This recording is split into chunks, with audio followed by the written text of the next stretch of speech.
deputies for their contributions on this important section, and I think Deputy Howlin is quite right to point out that healthcare is one of the issues that our citizens in the North and citizens of the Republic are watching very carefully, because whilst an awful lot of the conversations in relation to Brexit pertain to issues of trade and our economic well-being and growth, and that's all terribly important, no doubt, on a most human and practical level, it will be the sort of issues that Deputy Howlin and Deputy O'Quailon articulate so clearly in terms of people wanting to know, can the status quo continue post-Brexit, regardless of how that Brexit ends up being composed. And I want to assure not just deputies in this House, but the Irish people, that it is absolutely the very clear intention of not just the Irish government, but the Irish and the British government to continue all health services between our jurisdictions, between north, south, east and west, that are in place today. And in fact, only today at Cabinet we approved that the Taoiseach will sign a very detailed memorandum of understanding with the UK government, which will enable all of these various issues in the CTA to be addressed, and that was only agreed and approved at Cabinet today. I also recently met the HSE as part of our own Brexit preparedness, and they have informed me, to answer Deputy O'Quailon's question very directly, that there is no cross-border health service available today that will not be available post-Brexit. And I think that's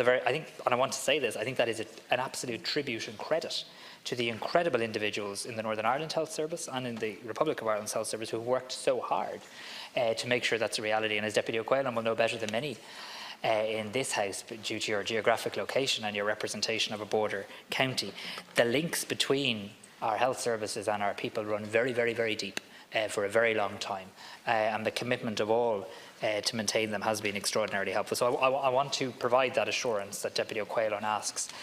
on the record of the Dáil, and I'm very pleased to be able to do so. In relation to Deputy Howlin's very specific question, and I very much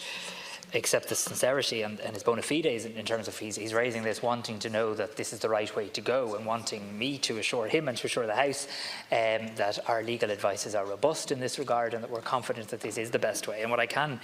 assure the Deputy is that we've gone through the Attorney General's office, the Attorney General's advices, we've obviously liaised with the Office of Parliamentary Counsel, and all of the legal advice available to me and to the government is that this is an appropriate way to go forward, that it is actually the most straightforward way to go forward, considering this is emergency legislation we hope never to have to enact, but legislation that we want to obviously have on our statute books should we end up in a crash-out deal. And the advice of the Attorney General is that it is constitutional. But we rely on the advice of the Attorney General, who has assured me that this is constitutional. And I do want to assure the Deputy that this approach has been fully guided by the Office of the Attorney General and the OPC in the drafting of the legislation, in providing enabling legislation in the first instance, with the detail to be provided in detailed regulations. I do think I do need to make the point, I suppose, in reminding ourselves why we're doing this. What we're not intending to do is anything more than maintain the status quo, is to ensure that the Minister of the day can continue what is in place today. So it is about maintaining the status quo, and again hoping that we never need to enact it, but making sure that we can if we have to in the case of a no-deal Brexit. In relation to the specific amendments, I have considered them very carefully, and I take very seriously the point Deputy Donnelly made and the rationale he's outlined for putting it forward. But I do need to say this, I suppose it is interesting that in some ways Deputy Donnelly is suggesting to this House that perhaps the requirement in the legislation is too onerous, and I've heard clearly why he believes that to be the case. And again, for good reasons, and accepting the sincerity of Deputy Cullinan, he's suggesting that perhaps it would actually be better for it to be somewhat more stringent in terms of an oversight role for the Dáil. That somewhat convinces me that the balance we're trying to get here is perhaps right. The balance in making sure it is as robust as it needs to be, but that we don't accidentally put any obstacles in place. Let's just say, and I fully accept this is not the Deputy. This is not Deputy Cullinan's. Pardon me. Well, I tell you where it could be an obstacle, Deputy Cullinan. It could be an obstacle if a situation were to develop when this House is in recess.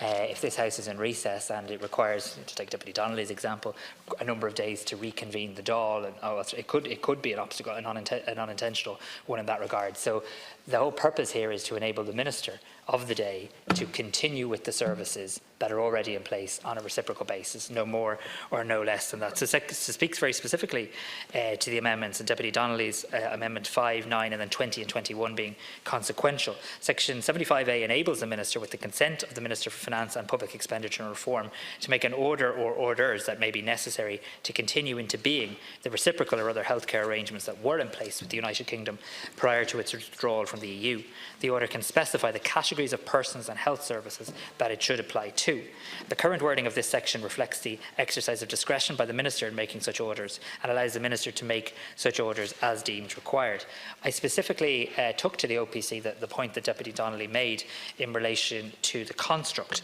because the section as currently constructed refers specifically to the consent required by the Minister for Finance and Public Expenditure and Reform. It has been drafted following advice from the Office of Parliamentary Counsel, who informed me that this is the conventional and established approach. The OPC advice confirms that the appropriate legislative approach necessary to ensure a comprehensive governance framework to underpin the Minister for Health's regulation-making power is in place. And the OPC has also advised me, and therefore I advise you, that to adopt the proposed approach in the amendment would have the unintended potential to dilute the robust consent arrangements currently in place in this section of the bill. In addition, the consequence of adopting the proposed approach outlined in Amendment 5, 9 and 20 is unknown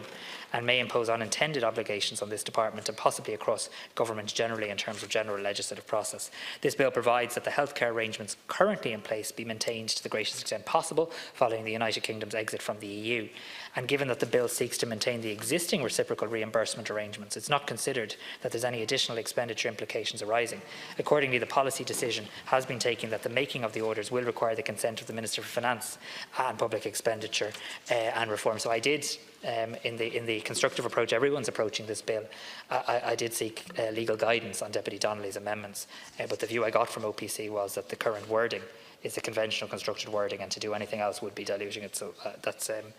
certainly the advice I want to pass on to Deputy Donnelly. The consequence of adopting the approach proposed outlined in Amendment 8 and 21 is to impose an additional obligation on the Minister for Health, as I was saying to Deputy Cullinan a moment ago, to lay such orders before the Dáil, having already received that consent. And such an approach would introduce an additional layer of complexity to the legislative process, which is not considered necessary or required when we remember what we're trying to do here, which is just maintain the status quo. In addition, the requirement for a positive resolution of the Dáil